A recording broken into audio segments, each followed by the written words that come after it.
بزي دهير تراي زخوركم سمعتنا نلوم استدالو زينا حزنا لكم متنا لنا قطعتلنا بخضع الهدم حيل بحر إيرترا أمايات قيع بحري توافيرهم قبل على الزنبورية مناوين قفف تعسى متكعت فتسيمو بمبال هقراوي كوميشن سبعو مسلات يمن بتر خمس خننن كس خمس غلبن مع كناس زينات هاجر قليتن أمونغو منغسي إثيوبيان حيلتات تقراي قجت كم تجمره من قد داير إثيوبيا ناب تقراي زقبروز نبر برراتات كم زقوارت تقليتو منغست رواندا كاب عباي بريطانيا زلاخو حتى التعقبة تقبلون ملايقاتي وزنبر اسم مفراسو سعيبو بمسرت توعلك خفلني زقبأني كنزب أي تخفلنن بمبال عبل المنغست عباي بريطانيا كسي مسريتو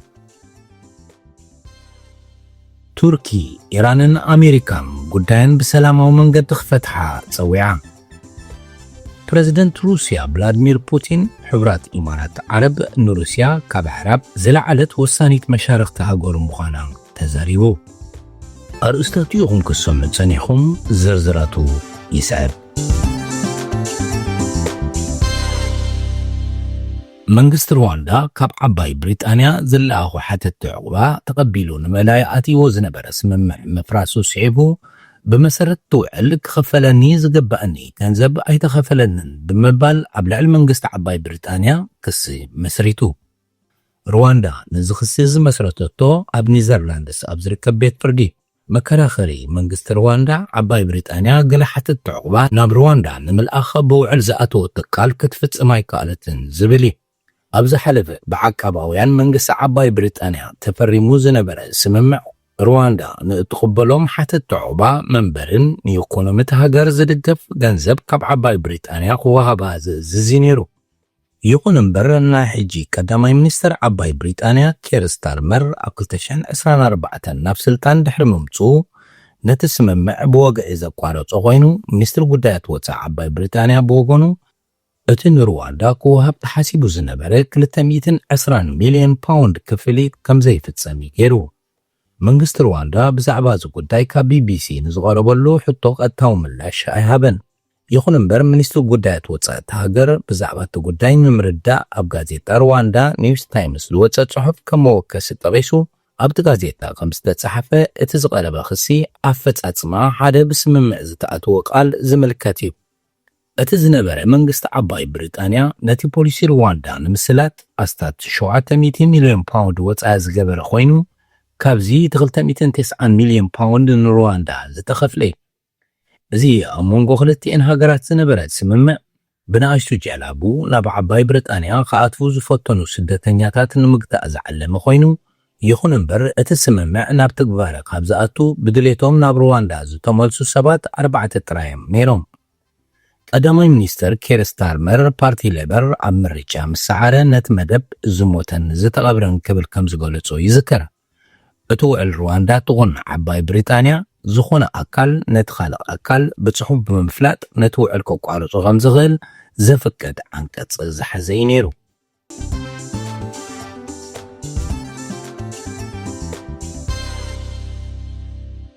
تركي إيران أمريكان قدان بسلامة ومنقد تخفتها تصويعا منستر قدات وطاي تركي هاكان فادان أمريكا قبل على إيران اتفتسمو وتدرو مدفعتي تاريخوي جيجا 5 خونة دحر متنكا كلتين هاجرات قدان بسلامة ومنقدي كفتحها تصويعو اتبع السلطان نزمت انقطاع ذهابه اتي انه تخرر زخيد زلو وطري أمريكان إيران نابقينات كعرق تسليو أبزلو اللواني دقين كاكوينات مجمار جيجايز بلت العلوي بعل سلطان كلتين هاجرات نام أدزت غريبا قدان بدبلوماسيا ومن قد فتحها تمحتينو بريزيدنت ترامب هاجرو قبل الإيران دقيما متكعت خطفت سم كمتخيل كتنكرون كله إيران دمان متكعت أمريكا أخل كبر ملس كمتهب أفليت الله أما جمرتان يزور هزي بريزيدنت ترامب نتوم أنصار منغستي زغنعنا يتقومو سلف زكايدو زنورو سلفنياكات حجزي متصكم علو بمبال نتتقاومو خوصلو تكالات منغستي كوكواتاصرون تمحتينو منبارو يذكر بريزيدنت ترامب قبل على إيران كجبرو تصنحه وتدرو تصوت زيادة قوى أحيلو قوى انتهلوه مستهاجر كزارارب كم زدلقن يقلت علو ሚኒስትር ጉዳያት ወፃኢ ቱርኪ ሃይካን ፋዳ ብወገኑ ኢራን ኣብ መዳይ ኒኩለር መደባታ ኣመልኪታ ምስ ኣሜሪካ ክትዘራረብ ድሉብቲኣ ዘላ ክብል ኣረድዩ እስራኤል ኣብ ወርሒ ሰነ 2025 ኣብ ልዕሊ ኢራን ናይ ነፈርቲ ደብዳበ ብምፍጻም ኩናት ድሕሪ ምጅማራ ኣሜሪካ ብወገና ንሰለስተ ቀንዲ ትካላት ኒኩለር ኢራን ብነፈርቲ ምድብዳባ ይዝከር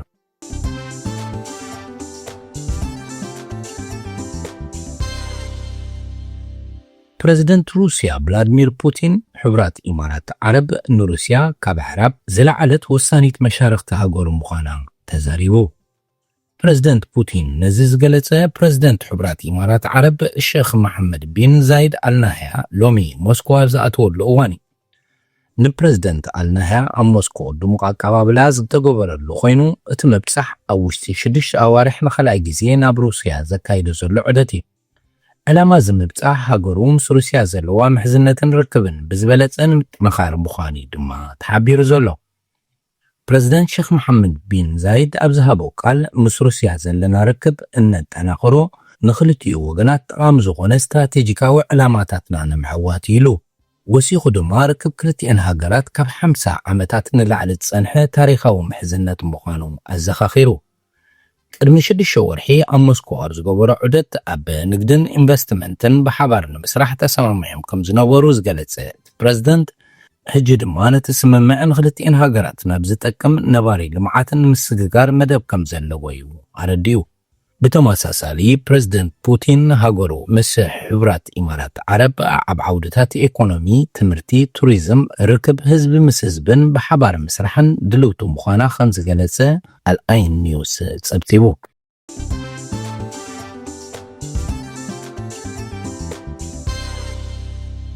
ሓይሊ ባሕሪ ኤርትራ ኣብ ማያት ቀይሕ ባሕሪ ተዋፊሮም ኣብ ልዕሊ ዝነበሩ የመናውያን ገፈፍቲ ዓሳ መጥቃዕቲ ፈጺሙ ብምባል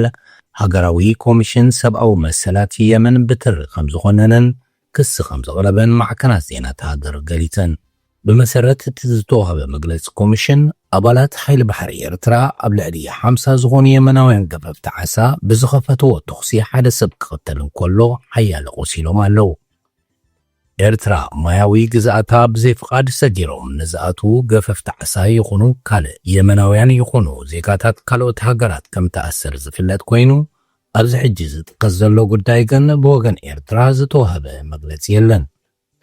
እቲ ኮሚሽን እቲ መጥቃዕቲ ጥሕሰት ኣህጉራዊ ሕግን ሰብኣዊ መሰላትን ምዃኑ ጠቒሱ ኣብ ልዕሊ ከለላ ዝግብኦም ኣብ ዝኾነ ይኹን ተጻብኦታት ተሳትፎ ዘይብሎም ሲቪላውያን ዘነጻጸረ ምዃኑ ይኸስስ ብተወሳኺ በቲ ዝተፈጸመ ኩነታት ሰብ ስልጣን ኤርትራ ብሕጋዊ መንገዲ ተሓተቲ ንኽኾኑ ብሓፈሻ ኣብ ልዕሊ ገፈፍቲ ዓሳ የመን ዝፍጽሞ ገበናት ግሰት ኣንጻር ሰብኣውነት ብናጻ ወገን ክምርመር እቲ ኮሚሽን ጸዊዑ ኣብዚ መወዳእታ እዋናት ግዝኣታዊ ማይ ኤርትራ ጥሒሰን ብምእታው ብሓይሊ ባሕሪ ኤርትራ ናይ ዝተታሕዛ 3 መራኽብ ኣዘርባጃ ጉዳይ ኣዘራራቢ ኮይኑ ምጽናሑ ይፍለጥ ምስኡ ተታሒዙ ኣብተን መራኽብ ዝነበሩ ዜጋታት ኣዘርባጃን ስሪላንካን ምፍታሕ ዝግበር ዝነበረ ጻዕሪ እውን ይዝከር ኣብ መንጎ ሰበስልጣን መንግስቲ ኤርትራን ኣዘርባጃንን ድሕሪ ዝተገብረ ነዊሕ ዝርርብ ኣብ ዝሓለፈ ዓመት ወርሒ መጋቢት እቶም 18 ኣዘርባጃናውያን ስዒቡ እውን እቶም ተሪፎም ዝነበሩ 6 ስሪላንካውያን ተፈቲሖም ናብ ዓዶም ከም ዝተመልሱ ተገሊጹ ነይሩ ብወገን መንግስቲ ኤርትራ ብዛዕባ ዘን መራኽብ ኮነ ምስአንን ዝተኣስሩ ሰባት ዝሃቦ መግለፂ የለን እንተኾነ ገማግም ባሕሪ ኤርትራ ኣገዳሲ ስትራቴጂካዊ ገማግም ኣብ ርእሲ ምዃኑ ዘይተበከለ ብዙሕን ሃብታምን ስነ ህይወታዊ ብዙሕነት ዝሓቆፈ ተጠማቲ ብምዃኑ ከምዚ ዝኣመሰለ ተመሳሳሊ ፍጻሜታት ብቐጻሊ እዩ ዝረኣዮ ይበሃል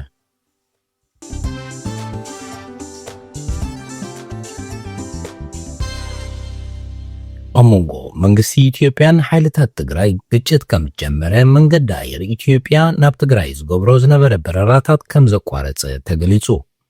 ኣብ ሰሜን ኢትዮጵያ ብፍላይ ኣብ ወሰናስን ክልላት ኣምሓራን ትግራይን ኣሞንጎ ሰራዊት ፌደራልን ሓይልታት ጸጥታ ግጭት ምልዓሉ ሮይተርስን ኣጃንስ ፍራንስ ፕረስን ዲፕሎማስያውያን ምንጭታት ተጠቒሶም ገሊጾም ነዝግጭት ተስዒቡ ድማ መንገዲ ኣየር ኢትዮጵያ ናብ ከተማታት ትግራይ ዝገብሮ ዝነበረ በረራታት ከም ዝሰረዘ ተፈሊጡ ኣሎ።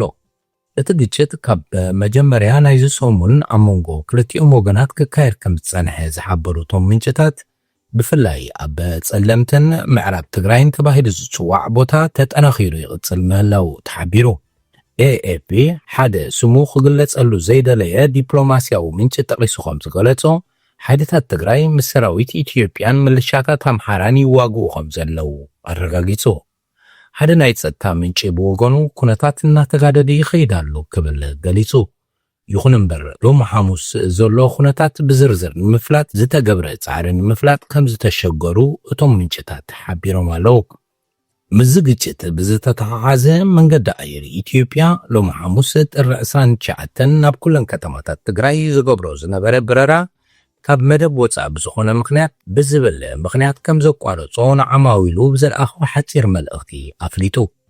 ሓላፊ ቤት ጽሕፈት ትራንስፖርት ክልል ትግራይ እቲ ምቁራጽ በረራ ሓቂ ምዃኑ እኳ እንተረጋገጸ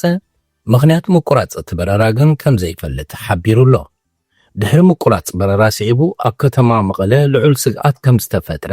ብዙሓት ነበርቲ ገንዘብ ንምውፃእ ናብ ባንክታት ይውሕዙ ከም ዘለውን መሰረታውያን ዝኾኑ ናይ ምግብን ሃለኽትን ነገራት ንምሽማት ድማ ኣብ ዕዳጋታት ዕግርግር ከም ዘሎ ተሓቢሩ። ተቐማጦ መቐለ ገንዘብ ንምውፃእ ከም ዝተሸገሩ ነበርቲ ንሮይተርስ ገሊጾም ኣለዉ። ኣመኻሪ ጉዳያት ምብራቕ ኣፍሪካ ቀዳሚ ሚኒስተርን ፕሬዝደንት ጊዜያዊ ምምሕዳር ትግራይ ነበር ጌታቸው ረዳ ኣብ ማሕበራዊ ሚድያ ገጹ ኣብ ዘስፈሮ ጽሑፍ ኣብ ውሽጢ ሕወሓት ዝርከቡ ናይ ስልጣን ጽምኢ ዘለዎም ውልቀ ሰባት ንትግራይ ናብ ካልኣይ ዙር ኩናት ንምእታዊ ይንቀሳቐሱ ኣለዉ ክብል ከሲሱ ኣሎ። መንእሰያት ትግራይ ንዘይረብሕ ኩናት ክብሉ ሂወቶም ካብ ምስኣን ክቁጠቡ ክቃወሙ እውን ጻውዒቱ ኣቕሪቡ።